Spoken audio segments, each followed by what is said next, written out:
Oh Saint-Esprit, sois mon ami fidèle. Oh Saint-Esprit, sois mon ami fidèle. Oh Saint-Esprit. Amen. Dans ton cœur, accueille l'Esprit Saint. S'il y a une prière que Dieu exauce toujours, qu'il exauce à 100%, c'est bien celle qui consiste à demander le don de l'Esprit Saint. Jamais Dieu ne refuse, jamais Dieu n'a refusé d'honorer cette prière. Il exauce toujours de la manière la plus forte, la manière la plus directe, la plus immédiate. L'Écriture nous enseigne que si nous qui sommes mauvais, quand nos enfants nous demandent du pain, à la place nous ne leur offrons pas des pierres ou des serpents. À plus forte raison, le Père donne-t-il l'Esprit, l'Esprit, l'Esprit à ceux qui l'ont pris. Car c'est l'Esprit qui fait de nous des fils. C'est l'Esprit qui nous fait vivre d'une vie filiale. Dans ton cœur, appelle le Saint-Esprit maintenant. Père, dans le nom de Jésus, te demandons de nous remplir de ton Esprit.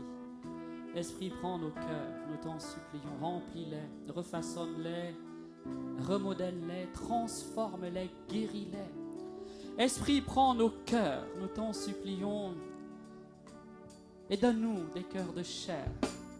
Ôte en notre poitrine ce cœur de pierre, ce cœur.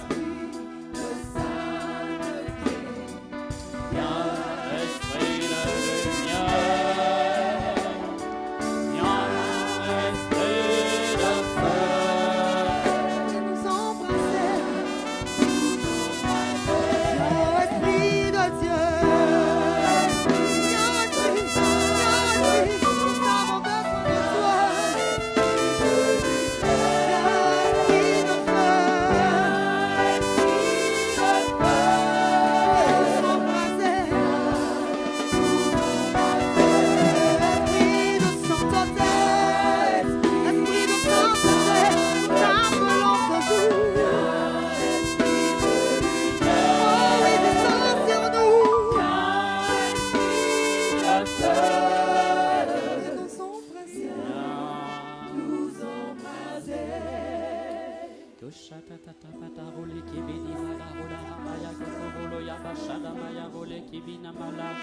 Ola rabasole kebede yagola kibide yagola samaya sholo lolo yokele yanama sola badada tete bola rabaya somto te baya gole kele yagola yama som sobele kebini yagola maya ola maya shede maya holo kole kebede yagona ibala holo yo solo la yebele maya hola yama som sobele yamona Ibidi maya sole rabaya shanta baya goloko lele idi marole yama solo liba lo le melia shimaya ibele maya solo kele yamole ngamaya so emshale yagola kemshale yagola kabshale yagola maya golobe Ibili yagola malo le yamashere mayagolo kele masole ibalolo. Laisse ton cœur chanter à la gloire et à la louange de Dieu. La Bible dit que l'Esprit se joint à notre esprit et que c'est lui qui atteste que nous sommes vraiment enfants de Dieu. L'Esprit est la preuve que nous sommes fils de Dieu en notre cœur. C'est une preuve personnelle. C'est une preuve intérieure, c'est une preuve intime. Accueille le Saint-Esprit dans ton cœur. Tu es merveilleux, Seigneur. Amen. Amen. Amen. Merci de t'asseoir. Bien-aimés, il est question tout au long de ces jours, ce temps de Kairos, du mystère de la repentance. Du mystère de la repentance. C'est cela dont il est question. Oui, il s'agit bien d'un mystère. Pourquoi telle personne devant la vérité arrive à retourner son cœur et à revenir vers le Seigneur, alors que telle autre personne, devant la même vérité, se rétracte, se replie sur elle-même, refuse de se soumettre à la vérité. Amen. Amen. Amen. Amen. Amen. Bien-aimés, la repentance est vraiment de l'ordre du mystère. De l'ordre du mystère. Parce qu'il nous est difficile d'expliquer ce qui se passe dans le cœur de l'homme lorsqu'il s'ouvre à la lumière, lorsqu'il vient à la lumière, lorsqu'il fait l'expérience de la vérité. Et la vérité, c'est Jésus-Christ. Amen. Amen. Que se passe-t-il dans les profondeurs du cœur?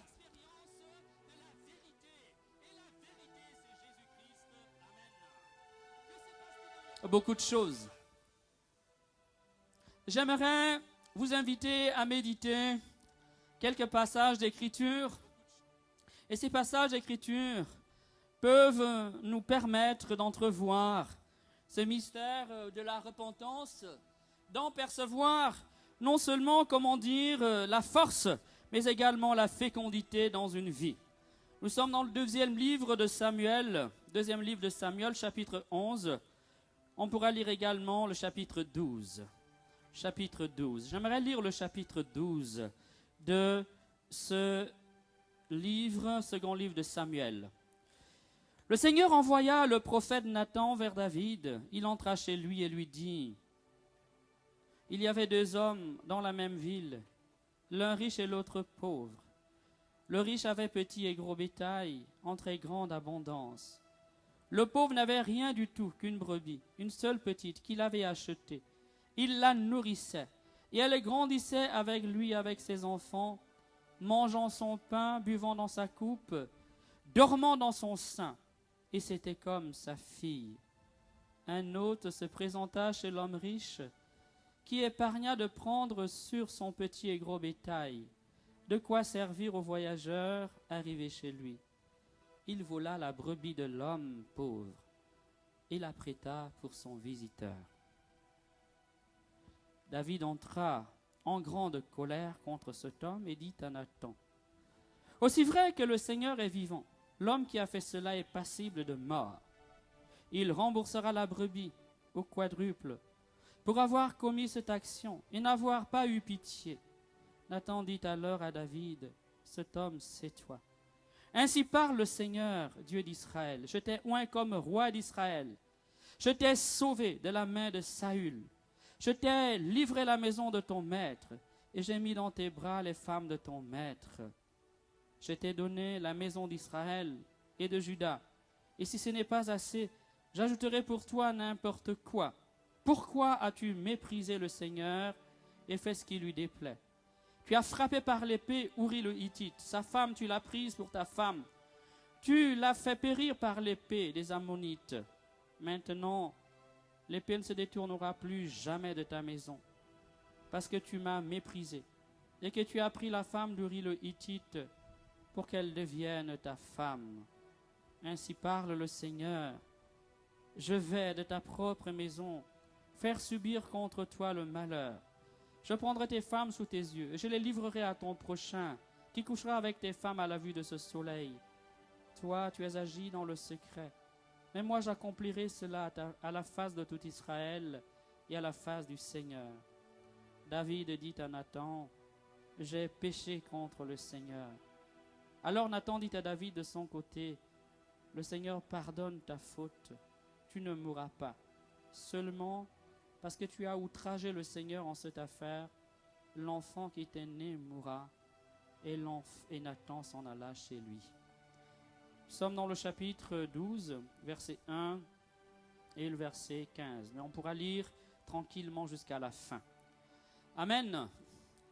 La réaction de David est intéressante parce qu'elle nous montre son indignation devant le péché de l'autre. Quand nous sommes victimes du mal, ou quand nous sommes en présence du mal que pose l'autre, il nous est facile de juger. Il nous est facile d'entrevoir la gravité du mal. Il nous est facile de comprendre que l'acte que vient de poser cet autre qui n'est pas moi, ce vis-à-vis qui est en face de moi et qui pêche est quelque chose de mauvais. Ici, on rapporte donc, sous forme de parabole, à David le roi, qui est habilité à juger en Israël le crime, la faute d'un de ses sujets. Et nous le voyons très rapidement, David s'emporte. David condamne immédiatement à mort. Il perçoit la gravité de l'injustice qui est faite à ce pauvre qui n'avait qu'une petite brebis. Amen. Amen. Nous sommes ainsi tous devant le mystère du péché, particulièrement le péché de l'autre. Nous sommes prompts à condamner, prompts à juger, prompts, mes bien-aimés, finalement à percevoir la gravité des actes que posent les autres, spécialement quand c'est un autre encontre. Mais s'il y a une repentance à vivre de manière collective, et dans toute la Bible, on nous montre qu'il ne s'agit pas seulement de se convertir personnellement, de se repentir personnellement, mais également comme peuple de Dieu. Le temps du carême est le temps où ensemble, parce que nous sommes solidaires les uns des autres, parce que nous sommes le peuple que Dieu a racheté, le peuple que Dieu a lavé dans le sang de l'agneau, le peuple que Dieu a plongé dans le don de son Esprit Saint, eh bien, ce temps du carême est le temps où nous faisons pénitence. C'est le temps où nous revenons à notre cœur pour reconnaître devant le Seigneur la vérité de notre cœur. Et cette vérité est dramatique pour chacun d'entre nous, parce qu'elle nous dit que notre cœur, la plupart du temps, mes bien-aimés, vit dans le péché. Elle nous dit que la plupart du temps, notre cœur s'endurcit dans le péché. Et que si nous sommes prêts à condamner le péché de l'autre, nous oublions trop rapidement le péché dans lequel nous-mêmes nous nous sommes établis, dans lequel nous nous sommes enlisés. Il faudra lire le chapitre avant. Dans le chapitre précédent, nous allons découvrir le péché de David. David est roi en Israël. Un jour, il se repose dans son palais et il voit une femme se baigner à la piscine. Et David oublie le Seigneur. Il oublie qu'il appartient au Seigneur. Il oublie qu'il est le roi qui doit établir la justice et qui doit établir la vérité et le droit sur son peuple. Il oublie la crainte de son Seigneur. Et alors, David va pécher. Il va aller de péché en péché. Le texte est magnifique quand on le lit, parce qu'il nous découvre la stratégie du péché. Dans un premier temps, un peu comme dans le jardin des origines, le chapitre 3, que fait David? Il voit la femme, et le texte dit la femme devint très belle. Soudain, elle est devenue très belle. Il est roi en Israël. Il pouvait prendre une femme dans tout le pays, ou femme dans tout le pays. Soudain, cette femme devient la plus belle de toutes. Ensuite, David va faire venir la femme, il va coucher avec elle et il l'envoie chez elle. Et voilà que la femme lui fait dire, mais mon Seigneur, je suis enceinte. David n'avait pas pensé aux conséquences de ses actes. Il n'avait pas entrevu la gravité de son acte. Il avait été comme aveuglé par le péché. La plupart du temps, quand nous fautons, quand nous péchons, nous sommes bien conscients de ce que nous faisons, mais nous n'en souffrons pas. C'est comme si, devant la vérité de nos actes, devant ce que nous faisons, nous sommes incapables de percevoir la gravité. Là, on va dire les conséquences, ou immédiates, ou possibles, ou à long terme, ou à court terme des actes que nous posons. Il était allé avec elle, mais il avait oublié que c'était l'épouse de l'un de ses meilleurs généraux. Il était allé avec elle, mais il avait oublié que c'était l'épouse d'un homme juste. Il était allé avec elle, il avait oublié qu'il était lui, en Israël, le lieutenant du droit. C'est lui qui est habilité à juger. C'est lui qui doit donc être, on va dire, pour le peuple de Dieu, la norme visible du droit. C'est lui qui doit établir la justice. Tout cela, face à la séduction du péché, David l'avait oublié. Mais si nous suivons le texte, nous allons découvrir que dans la suite du texte, que fait David? Il est devant le fait. Alors, il va s'arranger à faire venir Uri, qui était sur le champ de bataille, et il va lui demander de prendre un petit temps de repos. Et le texte est magnifique aussi parce que quand il le fait venir dans son palais, David le couvre de présents royaux. Il lui fait des cadeaux. Descends à ta maison, lave-toi les pieds. Uri sortit du palais suivi d'un présent de la table royale. Nous sommes dans le chapitre 11, le verset 8. Il a pris la femme du général. Il s'est débrouillé pour lui, donner une dispense par rapport à son devoir d'État. Il l'a fait venir et il va lui offrir un repas et il va le renvoyer en famille en le comblant de présents. Frère, le texte ne s'arrête pas là, mais Uri avait fait un vœu au Seigneur et dans son vœu, il avait juré de se priver de l'aisance que lui offrait sa situation et que lui offrait sa condition d'homme marié. Il n'ira pas au foyer. David apprend cela et David le fait revenir. En le faisant revenir, il va trouver une autre stratégie. Première stratégie a échoué. Une deuxième stratégie, David décide de l'enivrer. Et il lui fait un grand repas au noble général. On va festoyer. Tu es un grand homme, nous allons manger ensemble. Alors il en profite pour l'enivrer. Et il le renvoie dans cette situation en espérant qu'il ira rejoindre son épouse. Manque de peau. C'est un homme de guerre, un homme aguerri, un homme exercé au combat et que l'on ne manipule pas facilement. Amen. Amen. Alors Uri, plutôt que de rentrer chez lui, va à nouveau rejoindre ses soldats. Et David est mis devant l'évidence, il ne va pas arriver à manipuler cet homme jusqu'au bout. Alors tombe un troisième plan, plus machiavélique. C'est celui d'ourdir un complot. Il appelle Joab, il dit, envoie-le au champ de bataille, débrouille-toi pour qu'il y meure. Amen. Amen. Mais bien aimés, ce que j'essaie de vous dire là, j'essaie de vous faire comprendre une chose, c'est que le péché est un engrenage. Le péché n'est pas seulement une force de séduction, c'est également une force d'aveuglement. Quand je suis dans le péché, non seulement je suis séduit, mais je suis aveuglé. Je suis incapable de voir les conséquences jusqu'au bout de mes actes. Et une fois que je suis dans cette situation de péché, si je n'y prends garde, si je n'ai pas la force de revenir à la vérité, si je n'ai pas la force de revenir au Seigneur, je vais aller, de péché en péché. Et dans le cas de David, nous voyons comment cet homme va progressivement, s'enliser dans le mal, un adultère, ensuite une fausse, permission, ensuite de faux cadeaux, ensuite il va enivrer le général, et enfin, le complot, la mise à mort d'un juste, le péché, mes bien-aimés, c'est une machination qui se met en nous intérieurement et qui fait que progressivement nous nous coupons de la vérité. Progressivement, nous nous coupons de nos propres valeurs. Et progressivement, nous nous enlisons dans le mensonge.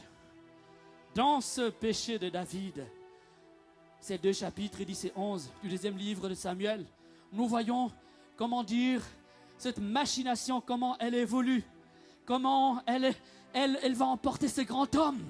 Cet homme qui avait résisté devant péché plus important, devant tentation plus importante. David se révèle ici, sous son jour le moins glorieux. Un homme au cœur animé, traversé et soumis par le péché. Amen. Amen. Amen. Dis amen un peu plus fort. Amen. Amen. Ce qui est intéressant dans ce texte, c'est la suite, celle que j'ai lue. Nous allons donc voir que pour qu'il revienne à Dieu, il faut un choc salutaire, il faut une parole de grâce, il faut une parole de Dieu pour causer en lui un électrochoc, un choc de lumière qui va faire exploser tout ce mécanisme, cette sorte de machination intérieure dans laquelle il va s'enliser lui-même, dans laquelle il va se retrouver finalement prisonnier. Parce que après avoir tué Uri, il va prendre la femme d'Uri, il va la vivre avec elle, il va vivre avec elle dans le palais. Il est de part en part jusqu'au bout, il s'est enlisé dans le péché, il s'est assis dans le péché. Et il ne se rend pas compte de la gravité des actes qu'il a posés. Comme la plupart du temps, nous ne sommes pas conscients de la gravité des actes que nous posons. Mais quand il s'agit des autres, comme David, nous sommes super. Nous sommes rapides. Nous comprenons. Quand il s'agit du péché de l'autre, nous sommes sûrs que le péché est quelque chose de grave. Que le péché est quelque chose, comment dire, de dramatique. Amen. Et pourtant, la parole de Dieu nous l'enseigne. Elle nous fait comprendre, depuis les origines, que derrière le péché, il y a non seulement l'oubli de Dieu, il y a la rébellion contre Dieu. Derrière le péché, il y a la coupure avec Dieu, la séparation avec Dieu. Devant le péché, il y a la séparation avec son semblable. Derrière le péché, il y a la mort, le monde de la mort et le monde de la souffrance. Derrière le péché, mes bien-aimés, il y a même les souffrances de la vie. Car après la chute, il est dit d'Adam et Ève que désormais, je veux l'entendre, je pourrais l'entendre, désormais. Ça fait référence au... On me suit? Désormais, son pain à la... Ah ben on peut l'entendre, Est-ce qu'on peut l'entendre? Il gagnera son pain à la sueur de son front. Depuis les origines, Dieu nous a révélé que le péché était quelque chose de grave, quelque chose de gravissime, quelque chose de laid, quelque chose de violent, quelque chose qui divise, quelque chose qui détruit, quelque chose qui sème la mort en moi, la mort chez mon frère, la mort également chez Dieu. Car il faut la mort de Dieu dans son humanité. Il faut la mort de Jésus-Christ pour que nous soyons arrachés au drame du péché. Il faut l'avènement de la lumière. Il faut que le Verbe de Dieu se fasse chair pour que nous soyons soustraits, pour que nous soyons arrachés à l'empire et au pouvoir du péché. Oui, le péché est quelque chose de grave. Le péché est quelque chose de dramatique. Il détruit mon frère. Il détruit même l'innocent. Il détruit Dieu lui-même en Jésus-Christ. Mes bien-aimés, mais quand nous sommes dans le péché, nous oublions tout cela. Parfois même Bible en main, nous oublions tout cela. Amen. Amen. Bible en main, nous oublions tout cela. Alors, faire pénitence ou se repentir nécessite une visite spéciale de Dieu. Une visite spéciale de Dieu. Et si c'est Nathan qui est chargé d'une mission hautement dangereuse, c'est une mission dangereuse. Il devra aller dire au roi que le roi a péché. Mettez-vous dans la tête de ce prophète. Mais un prophète ne vit que par la mission que Dieu lui a confiée. Sa vie, c'est d'accomplir la mission que Dieu lui confie. Amen. Amen. Et David va prononcer un jugement authentique sur son état par le biais de la parabole. Nathan le met devant le miroir. Par le truchement d'une parabole, il le met devant l'état de son propre cœur, endurci, méchant, violent, enlaidi par le péché. Amen. Ce qui est merveilleux, ce n'est pas seulement cette éruption de la lumière de la parole de Dieu dans le cœur de David. Ce qui est merveilleux, bien-aimé, c'est l'accueil de la vérité que David va réserver à Nathan. Il aurait pu dire, qui es-tu pour oser me faire la leçon? Je suis ton roi. Qui es-tu? Je suis ton patron. Qui es-tu? Je suis ton grand frère. Qui es-tu? Je suis ton aîné. Qui es-tu? Je suis celui qui te paye. Qui es-tu? Je suis ton professeur. Qui es-tu? Je suis celui qui peut te dire va à gauche et tu seras contraint d'y aller. Va à droite et tu seras obligé d'y aller. Amen. Ici, je pense à un témoignage magnifique de conversion que j'ai eu il y a quelques années. Je prêchais une retraite à Issia. Je crois que c'était une retraite de guérison intérieure. Et un soir, une veillée, si on peut-être 200 personnes dans la petite chapelle d'Issia. Un moment de silence, un monsieur se met debout. Il commence à pleurer. Il ne se roulait pas par terre, il ne roulait pas. Il pleure à chaudes larmes. C'est toujours plus facile de voir une femme pleurer. Mais quand on voyait un baraquet se mettre debout, ou il est hystérique, ou alors vraiment il se passe quelque chose d'important dans son cœur, eh bien cet homme commence à pleurer. Silence dans la salle. C'était un moment d'adoration. La prière était silencieuse. Il commence à pleurer. Et à un moment donné, il élève la voix. Oh Dieu, je te demande pardon. Je suis professeur de lycée. J'abusais de mes élèves en échange de notes. Je prenais les enfants d'autrui. J'en abusais sexuellement et en échange, je leur donnais des notes qui ne reflétaient en rien leur niveau. Oh Dieu, j'ai détruit. Pardonne-moi. Silence! Vous savez, quand c'est comme ça, hein, on peut entendre des mouches, hein, parce que tout le monde tire l'oreille. Tout le monde tend l'oreille. On a envie de savoir quelle est la suite. Et le monsieur continue à pleurer. Oh Dieu, pardon, pardon, pardon, pardon. Dans mes cours de philosophie, j'ai passé beaucoup de temps à dénigrer. Et un jour, une de mes élèves m'a amené une Bible et m'a offert une Bible. J'ai accueilli la Bible par politesse et courtoisie. Quand je suis allé chez moi, j'ai pris la Bible, j'ai mis au WC. Et quand j'allais aux toilettes, j'ai déchiré une page. C'est avec elle que je me torchais. Oh Dieu, pardon. Oh Dieu, pardonne-moi. Oh Dieu, aie pitié de moi. Amen. Le silence était de plus en plus profond. On se demandait que pouvait être la suite. Vous voulez entendre la suite? Bon, vous voulez entendre la suite? Vraiment, vraiment, vraiment? Et il a continué à pleurer debout en pleine église. Est-ce qu'il fallait que le service d'ordre le mette à l'écart? Il fallait. Est-ce qu'il n'était pas en train de semer le désordre dans l'assemblée? Non, pour le coup, voilà vraiment quelqu'un qui était en train de remettre de l'ordre dans sa vie. Parce que se repentir, mes bien-aimés, ce n'est pas seulement ressentir la douleur, ce n'est pas seulement savoir qu'on a fait du mal. C'est en plus de savoir qu'on a fait du mal, souffrir du mal qu'on a fait. Mais en plus de souffrir du mal qu'on a fait, c'est, comment dire, c'est dissocier. C'est prendre la distance par rapport au mal qu'on a fait. En plus de prendre la distance par rapport au mal qu'on a fait, c'est vouloir ne plus jamais le refaire. Ne plus jamais recommencer le péché qu'on a commis. La repentance implique cela, la connaissance de la vérité de son péché, la douleur de son péché. Amen. Le regret, souvent accompagné de douleur.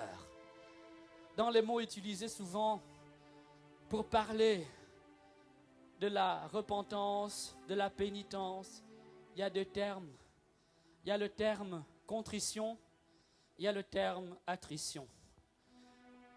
Quand on enseigne la catéchèse et qu'on parle de ces choses, on explique que la contrition, c'est un regret du péché, un regret, une douleur de l'âme, que l'on expérimente, non seulement parce qu'on se situe devant sa faute, mais également parce qu'on se situe devant l'amour de Dieu. On comprend qu'on a blessé son Dieu. On comprend qu'on a trahi celui qui nous aime tant. On comprend qu'on a échoué, on a déçu celui qui nous aime tant. Amen.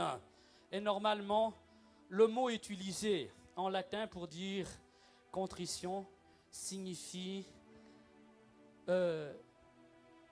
broyer. Broyer, littéralement c'est broyer. Le mot signifie broyer. Broyer. Voire piler, hein, comme si on était écrasé. Ça veut dire que quand l'homme fait cette expérience de la vérité de Dieu, les fruits qui vont suivre, qui vont se dégager de cette rencontre avec la vérité, avec l'Esprit de Dieu, avec le Christ qui est la vérité, mes bien-aimés, ce sera comme le bramement de notre cœur. Ce sera comme l'écrasement de notre cœur. Ce sera comme la brisure de notre cœur. Bien sûr, cette brisure peut être plus ou moins profonde. Ça veut dire que je peux pleurer comme je peux ne pas pleurer. Mais une chose est certaine, il y a un pincement dans l'âme. Il y a quelque chose qui pleure en moi. Quelque chose qui saigne en moi. Il y a une prise de conscience. Comment j'ai pu poser tel acte? Moi, qui connais la parole de Dieu, moi qui lis la Bible, comment j'ai pu en arriver là? Alors David, devant la vérité, mes bien-aimés, David a reconnu qu'il méritait le jugement. Il a compris qu'il méritait le jugement de Dieu. Et il faudrait lire le psaume 50, dans le verset 51. Pitié pour moi, ô mon Dieu, dans ta bonté, dans ta grande miséricorde, lave-moi de ma faute. Contre toi et toi seul, j'ai péché. Ce qui est mal à tes yeux, je l'ai fait. Amen. Il y a cette prise de conscience qui fait que finalement, nous étions comme enfermés dans le mensonge. La lumière vient nous dévoiler notre état intérieur. Et nous en souffrons. Mais nous ne nous contentons pas d'en souffrir. Nous nous battons pour en sortir. Nous ne nous contentons pas seulement de nous battre pour nous sortir. Nous sommes capables de demander pardon. Et cela s'appelle l'aveu. L'aveu. Il va demander pardon à son Dieu. Il va implorer le pardon de son Dieu. Amen. Amen. Je reviens à mon gars là, le philosophe. Là dans la salle. En silence, tout le monde écoutait, il se met à pleurer un homme. Il dit, oh Dieu, non seulement, j'ai utilisé la parole de Dieu comme papier hygiénique. Non seulement j'ai utilisé mes élèves sexuellement en échange de notes, mais j'ai fait avorter plusieurs femmes. Oh Dieu, aie pitié de moi. Oh Dieu, aie pitié de moi. Et ce monsieur s'est mis à pleurer. Il est tombé à genoux. Amen. Amen. Nous voyons dans cet épisode de la vie de David, comme dans ce témoignage, que les fruits de la repentance sont déjà là. C'est la libération du mensonge. C'est la délivrance du mensonge dans lequel on était enfermés. C'est, comment dire, la demande de pardon. On est capable de faire la vérité avec soi-même, la vérité avec les autres. Mais ce n'est pas seulement cela, frères et sœurs, c'est aussi l'humilité. Il était le roi. Et le peut dire, tais-toi. En prison, comme Jean-Baptiste va se retrouver en prison pour avoir dit la vérité, n'est-ce pas?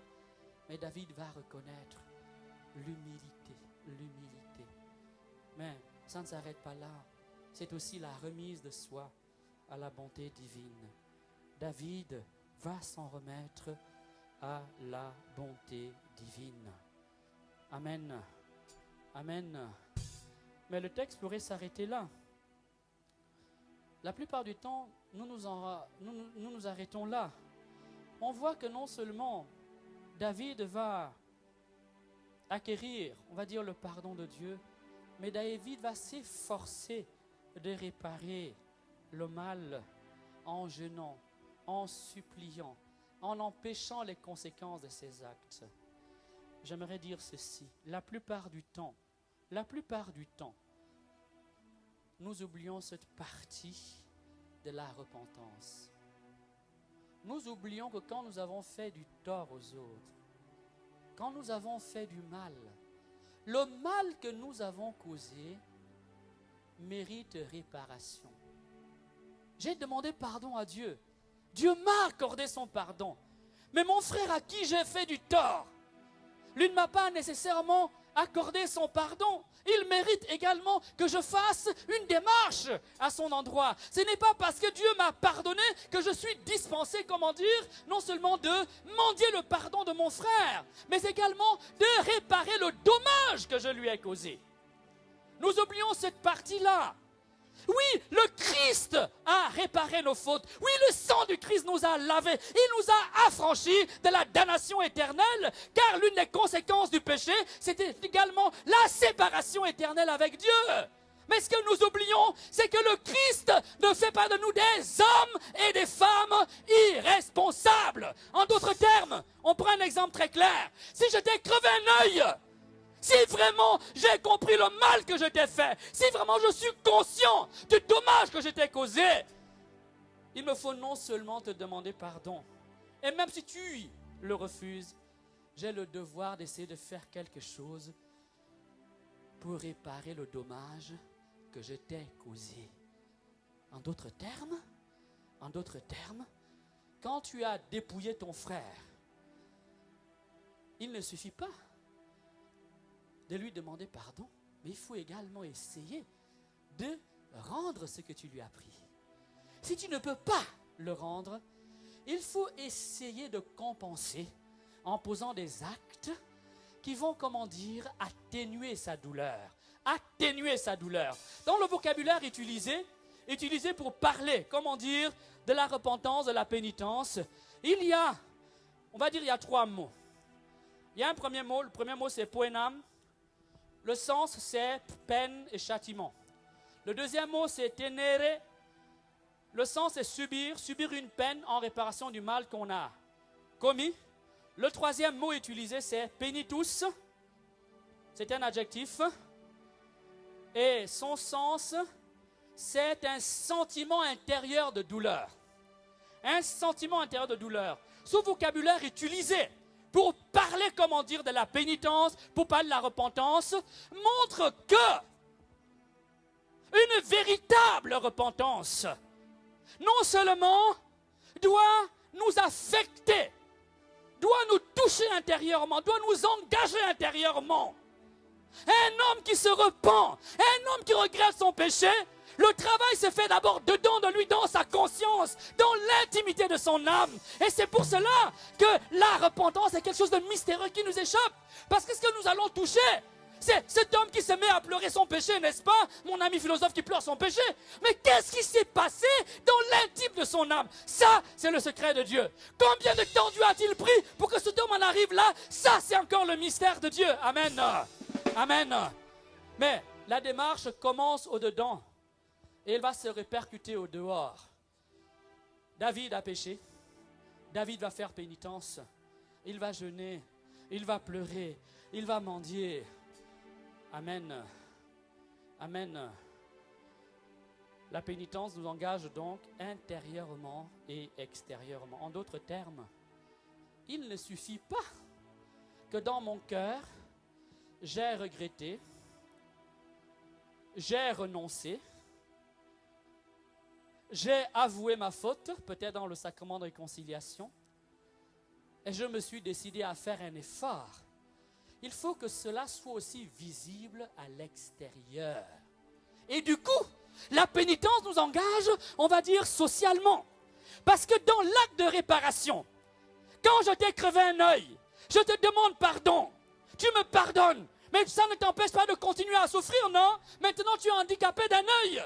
Si je t'aime, si vraiment j'ai compris la gravité du mal que je t'ai causé, la justice impose réparation. La responsabilité exige réparation. Je dois tout faire pour t'aider. Je dois tout faire pour faire diminuer ta souffrance. Je dois donc m'engager aussi extérieurement. La pénitence, la repentance nous conduit donc aussi à poser des actes extérieurs. Et en ce sens, elle a une dimension sociale, elle a une dimension relationnelle. Elle nous permet de nous ajuster aux autres. Elle ne nous permet pas seulement de nous ajuster à Dieu, à la vérité, à la lumière, à l'Esprit Saint. Elle te permet de t'accorder à ton prochain. Amen. Quand, monsieur, tu as trahi ta femme, tu peux aller te confesser. Dieu va te pardonner. Et cela ne te dispense pas de demander pardon à ta femme et de tout faire désormais pour la consoler, pour regagner sa confiance, pour penser la blessure que tu lui as infligée. Amen. Là, nous allons découvrir que dans la Bible, la pénitence, surtout dans l'Ancien Testament, c'est très présent. La pénitence est d'abord un acte collectif du peuple de Dieu. Cette dimension est importante dans le temps du carême. Et c'est pour cela que tout le long du temps du carême, nous sommes invités à l'aumône, nous sommes invités au partage, nous sommes invités à nous réconcilier avec nos frères. L'aumône a pour but, mes bien-aimés, de partager avec celui qui n'a rien. Et en partageant avec celui qui n'a rien, j'instaure un certain équilibre. Je fais fraternité avec lui. Je fraternise avec lui. Amen. Mes bien-aimés, souvent, lorsque notre démarche de pénitence commence, n'allons pas jusqu'au bout de ces démarches. Beaucoup d'entre nous se confessent et se contentent du sacrement qui en lui-même déjà rétablit la relation avec Dieu, nous rétablit dans la grâce divine. Mais ils oublient souvent que Dieu ne fait pas l'homme, Dieu ne fait pas de ses enfants un peuple d'irresponsables. Un peuple d'irresponsables. Nous ne sommes pas des hommes et des femmes irresponsables. Dieu ne m'interdit donc pas de réparer le mal que j'ai fait à mon frère. Au contraire, si j'ai compris cela, au contraire, si je suis un chrétien, c'est-à-dire si je suis un autre Christ, si je vis de la vie du Christ, si je suis dans le Christ, je suis invité à travailler à la réparation du péché du monde. Amen. Et la parole de Dieu nous le dit. La parole de Dieu nous l'enseigne. L'apôtre Paul va dire qu'il va achever dans sa chair ce qui manque à la souffrance du Christ pour son corps qu'est l'Église. En d'autres termes, je peux compenser l'impénitence de mes frères.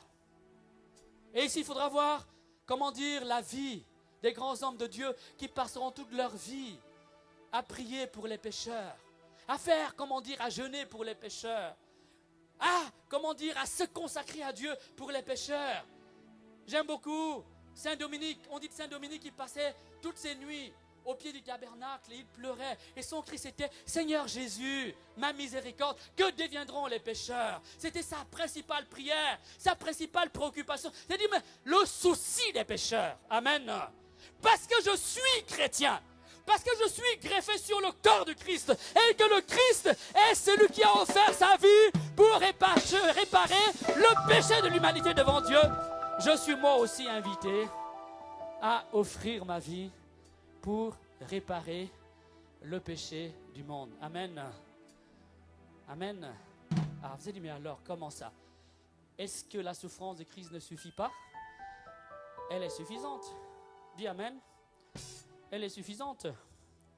Elle suffit vraiment authentiquement. Mais le Christ veut t'associer à son œuvre de réparation. Le Christ se plaît à t'associer à son œuvre de salut. Car comme corps du Christ, si tu es vraiment connecté à la tête qui est le Christ, il te faut apporter à la plénitude que le Christ, à l'accomplissement de ce que le Christ a déjà réalisé, une goutte, celle, on va dire, de ta charité, celle de ta bonté, celle de ta pénitence. Amen. Amen. Alors, comment faire? J'aimerais donner au moins 6 conseils. 6 conseils nous pouvons retenir. Le premier, il nous faut fréquenter le sacrement de réconciliation. Il nous faut le fréquenter. Parce que c'est le lieu où nous recevons de Dieu le pardon de nos péchés devant lui. Et pour que notre confession sacramentelle soit juste, il faut toujours qu'il y ait 4 éléments. C'est un peu comme les 4 pieds d'une table. Le premier élément, c'est, on va dire, le regret. Je dois regretter ce que j'ai fait. Ce regret-là peut nous conduire jusqu'aux larmes, mais il n'est pas obligatoire qu'il nous conduise jusqu'aux larmes, mais je dois regretter. La deuxième chose, c'est que je dois renoncer fermement. Je dois renoncer. Je dois renoncer fermement. Ça veut dire que je dois m'engager intérieurement à tout faire pour ne pas recommencer ce mal-là. Regardez, David a péché, Dieu lui a pardonné et Dieu va quand même lui dire que l'enfant va mourir et l'enfant meurt. Et Dieu va lui dire, mais regarde, maintenant dans ta famille, l'épée ne quittera plus ta propre maison parce que tu as péché. Le péché est quelque chose de dramatique, il a des conséquences. Ce n'est pas parce que Dieu nous a pardonné que toutes les conséquences disparaissent magiquement. Ce n'est pas parce que Dieu t'a pardonné l'œil que tu as crevé à ton frère que l'œil de ton frère soudain se remet à vivre. Le péché, mes bien-aimés, notre péché, même après nous continue de vivre. Si tu meurs avant celui à qui tu as crevé un œil, même par-delà la mort, ton péché continue à tourmenter. Il continue à malmener. Il continue à faire souffrir. Dieu va donc permettre que David soit frappé dans sa propre chair, dans sa propre maison, jusqu'au retournement de son fils contre lui, pour que nous comprenions que le péché est quelque chose de grave, quelque chose de dramatique, quelque chose de douloureux, quelque chose de violent, quelque chose de fratricide, quelque chose d'homicide, quelque chose, on va dire de déicide, puisqu'il donne la mort à Dieu en Jésus-Christ. Amen. Donc la première chose, nous l'avons dite, le regret. Deuxième chose, la renonciation ferme. La renonciation ferme. La troisième chose, c'est, on va dire, l'aveu. Non pas les choses à moitié, non pas les choses approximativement, mais je dois être capable de reconnaître honnêtement, lucidement, devant celui que Dieu met en face de moi, qui lui-même se confesse comme moi, mais qui par une grâce de Dieu se trouve être l'instrument du pardon de Dieu. Je dois être capable de reconnaître, sans mentir. Il n'y a pas besoin de s'excuser. David n'a pas cherché à s'excuser. Il n'a pas dit, mais oui, ce jour-là j'avais bu, ce n'est pas de ma faute, mais tu sais, celle qui m'a tenté, elle est venue, elle a commencé à se balader nue là, au bord de ma fenêtre, et ma femme n'était pas là. Il n'a pas, voyez, jusque dans le sacrement de réconciliation, beaucoup d'entre nous amènent le mensonge. Il faut nommer ton péché. Amen. L'aveu. Cet aveu-là est libérateur. Si vous êtes honnête, si vous avez un peu accès à vous-même, vous vous rendrez compte que quand vous avez fait quelque chose de mauvais, vous avez envie d'en parler. Quand vous avez vécu quelque chose de douloureux, on a envie d'en parler. Eh bien, ce mécanisme-là est naturel. Quand l'homme vit quelque chose d'heureux ou comme quelque chose de douloureux, il y a le besoin de l'exprimer. Il y a le besoin de le dire, de le nommer. L'aveu est donc, comment dire, lié au cœur de l'homme. L'aveu fait partie de ce processus. Il ne faut pas le galvauder, il ne faut pas le masquer, il faut dire les choses. Amen. Quatrième chose, le prêtre va nous donner une pénitence, une réparation. Souvent elle est très sommaire, mais n'oublie pas que Dieu ne fait pas de toi quelqu'un d'irresponsable. Quand tu as fait du mal, Dieu t'invite à assumer tes erreurs et à les réparer. En d'autres termes, avec la pénitence que le prêtre me donne, je suis invité à tout faire pour réparer le mal que j'ai causé. Je dois réparer.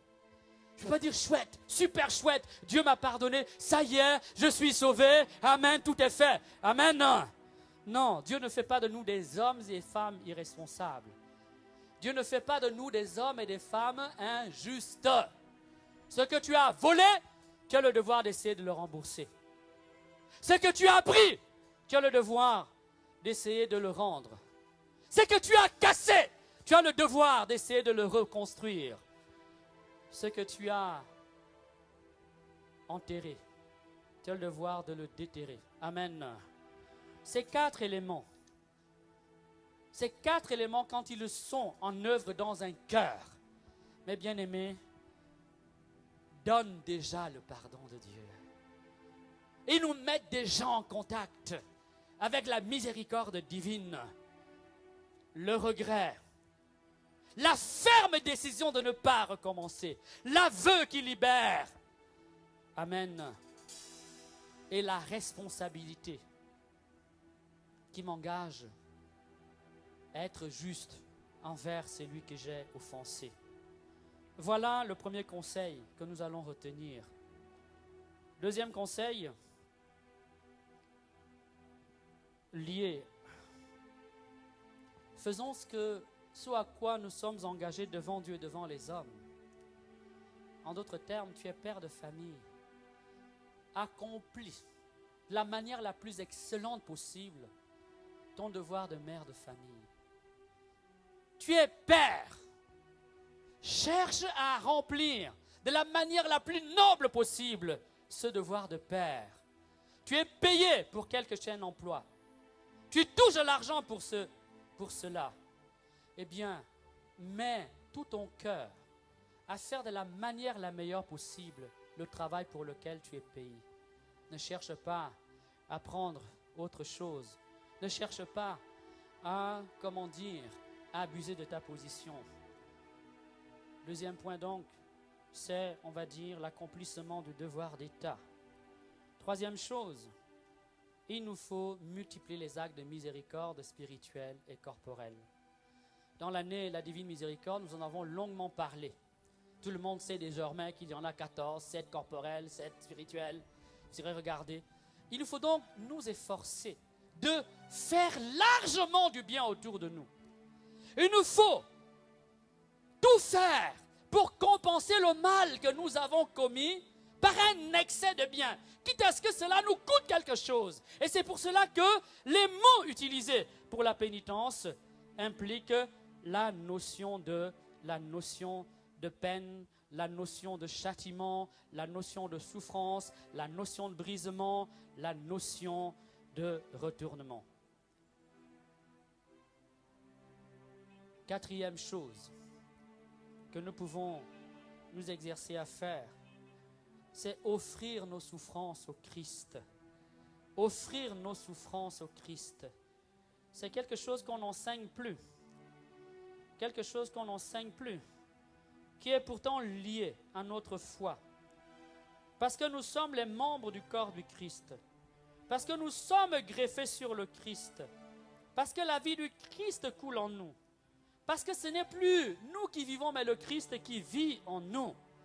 Nos souffrances, assumées, vécues dans le Christ, vécues avec le Christ, vécues comme le Christ, vécues pour le Christ, deviennent eux aussi un moyen de réparer nos fautes.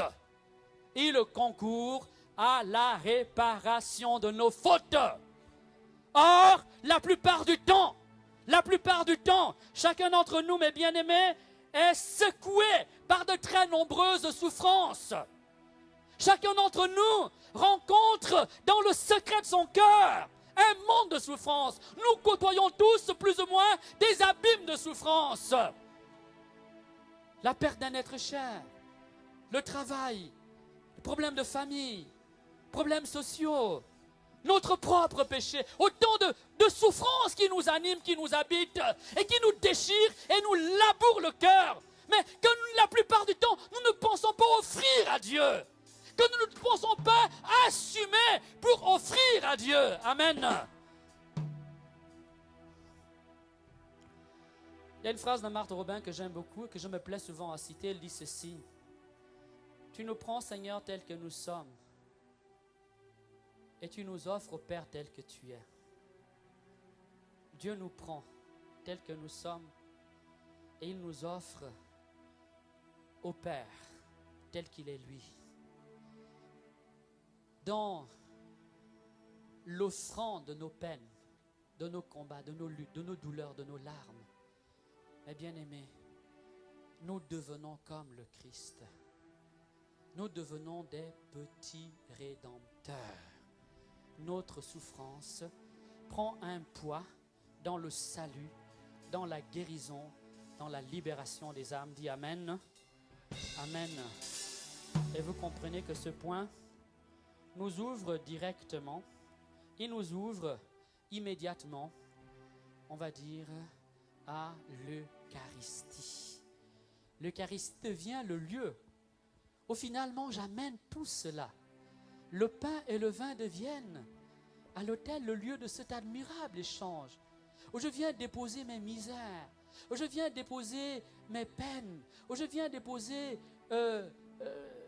mon effort de réparation, où je viens déposer mes larmes, où je viens déposer tout ce que j'essaie de faire pour que mon cœur, pour que ma vie soit tout à Dieu, pour que je me retourne vers Dieu et que tout en moi bascule vers Dieu.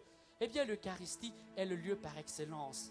L'élévation devient le lieu où je dépose ma vie à l'autel et où je reçois le feu de l'Esprit, où je reçois la bénédiction divine, où la misère de ma vie, un peu comme ce pain de misère qu'est l'Eucharistie. L'Eucharistie est un pain de misère.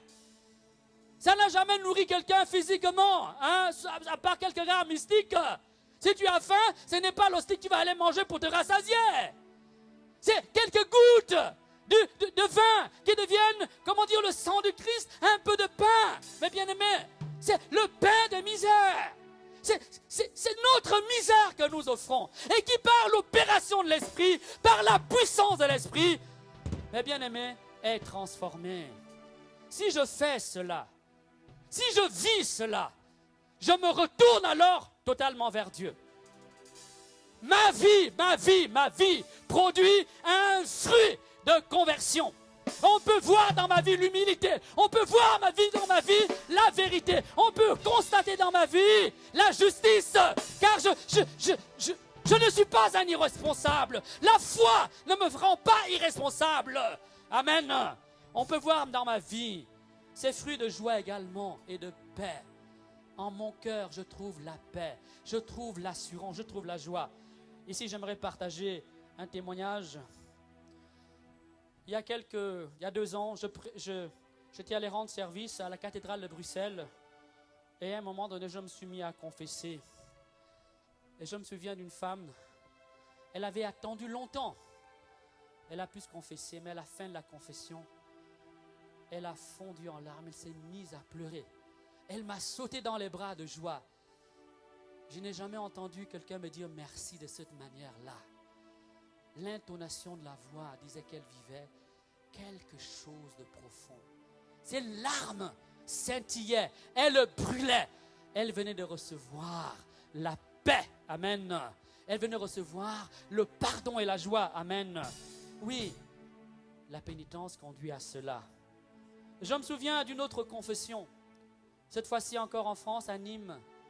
J'étais dans une paroisse et au début, pendant la période de temps carême, je devais donner un coup de main à un confrère prêtre et je me suis mis à confesser. Une femme rentre au confessionnal. Au moment où elle rentre, tac, je sens quelque chose dans mon cœur. Je savais que quelque chose était en train de se passer. Elle se confesse et je savais que quelque chose s'était passé. Elle est repartie. J'ai dit, elle va venir me voir parce que j'ai perçu quelque chose. Le dimanche suivant, à la fin de la messe, la femme vient. Ah, mon père, merci. Qu'est-ce qui se passe? Elle me dit, mon père, ça fait plus de 40 ans que je souffrais d'une maladie. J'ai vu tous les experts, j'ai vu tous les spécialistes. Vendredi dernier, quand je suis venu au confessionnal, j'ai confessé un péché que j'avais commis depuis l'âge de 15 ans. Et suite à cette confession, le problème a disparu totalement. Amen. L'aveu et le sacrement apportent également. C'est pas seulement la joie, c'est pas seulement l'humilité, c'est pas seulement la vérité, c'est pas seulement, c'est également parfois la guérison physique. Le pardon guérit, il libère, il guérit personnellement, mais il guérit également la relation avec l'autre. Car quand l'autre se rend compte que je fais des efforts pour réparer le mal que je lui ai fait, la relation qui était brisée se construit, se refait petitement. Je me souviens également, frères et sœurs, d'un autre fait que j'ai vécu. C'était à l'île La Réunion, dans l'océan Indien. J'étais allé prêcher là-bas et à la fin, je devais recevoir du monde et j'étais vraiment débordé. Il y avait là un jeune couple de la paroisse, des gens très bien, de haute société, gens très engagés, mais le couple était en très grosse difficulté. Ils viennent me voir, je dis mais regardez la queue, on ne peut pas parler. Je savais qu'ils étaient des membres de la paroisse, on m'en avait dit un mot. Je dis écoutez, c'est pas grave, j'ai toute la journée pour écouter, le soir, je viens chez vous, on aura plus de temps. Le soir, je suis allé chez eux, ils sont venus me chercher. Nous avons pris le temps de parler. J'ai écouté la femme, j'ai écouté le monsieur, je les ai écoutés ensemble. Ils se sont réconciliés. J'ai confessé l'un, j'ai confessé l'autre. Et comme ils avaient une petite chapelle, parce que c'était un couple très engagé de la paroisse chez eux, j'ai pu célébrer la messe avec bien sûr l'autorisation des responsables du lieu. Et quand je suis parti, c'est un couple qui n'arrivait pas à avoir d'enfants.